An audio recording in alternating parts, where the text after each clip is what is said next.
The Foam Beetle 2.0 is an update on a similar pattern I've been tying and using for years.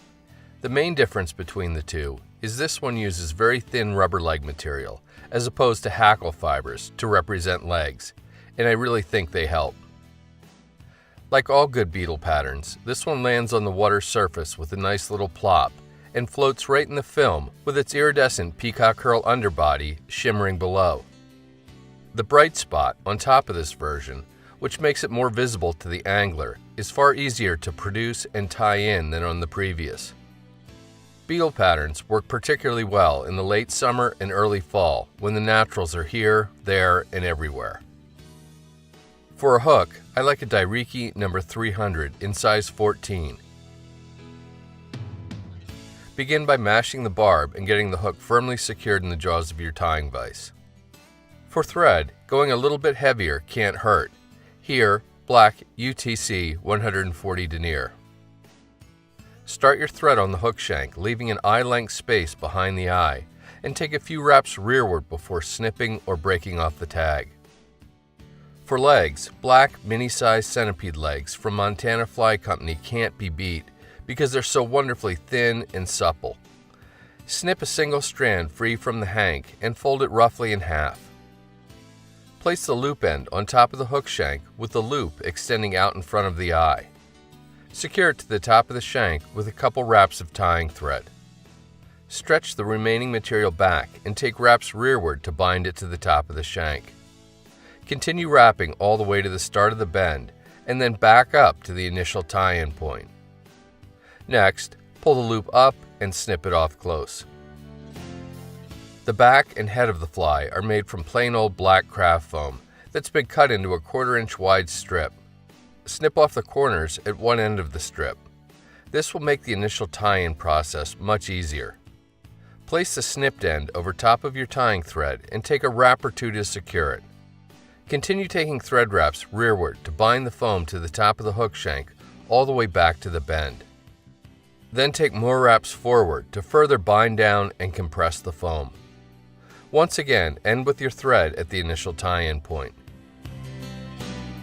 Natural colored peacock curl is used to create the underbody of the fly. 4 or 5 hurls is all you need.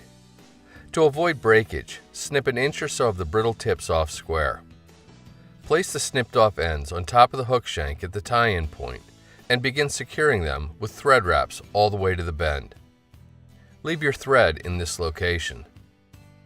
Get hold of the hurls and start making wraps with them behind your tying thread up the hook shank. Pressure from the thread will help the hurls stay compressed so they don't end up all helter-skelter. Because of the foam underneath, the wrapped hurl should produce a fairly robust body. When you reach the initial tie-in point, secure the hurls with 2 or 3 wraps of tying thread. You can then use your tying scissors to snip the excess off close. It doesn't look like much now, but this is where the fly really starts to come together. Pull the foam strip forward to form the beetle's back and take several firm thread wraps to bind it to the top of the hook shank. Using the front edge of the hook as a guide, snip the excess foam strip off square. Although you don't have to, I like to snip off just the very corners of this little piece.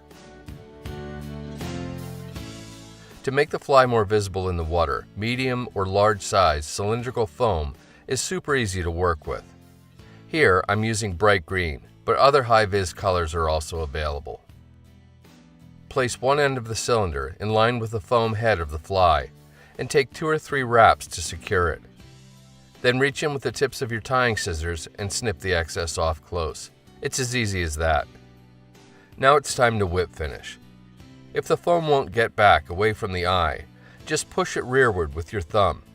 This will allow you to sneak in a 4 or 5 turn whip finish behind the eye and under the foam head.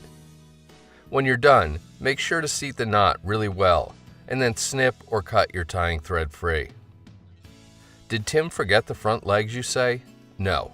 It's just there's a simple way of attaching them that's much easier than trying to tie them in. So don't worry, we can work it out. Cut another single strand of centipede legs free from the hank. Take one end of the material and slip it between the bright spot and the foam back. Make sure to get it down into the crevice really well. Now, take the other end and do the same behind the head.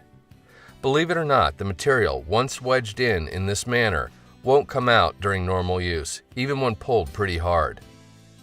With everything in place, snip all the legs off so they're about a full hook in length. I know this is longer than on the naturals, but I think the added motion from the extra length really helps the pattern come to life.